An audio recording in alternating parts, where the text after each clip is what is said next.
अंशू कुठे गेलता? दुकानात.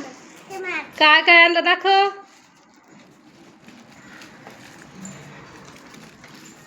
दाखव काय आणलं.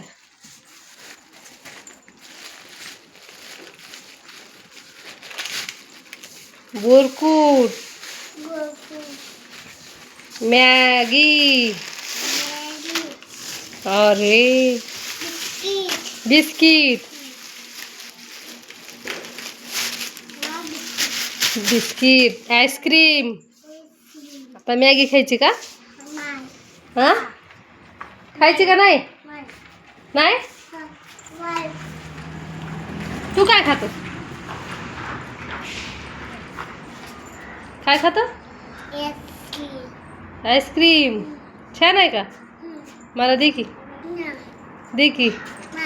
दे ना अंशू, दे ना रे, थोडंसं दे ना. बरं बरं, खा खा. छान आहे का?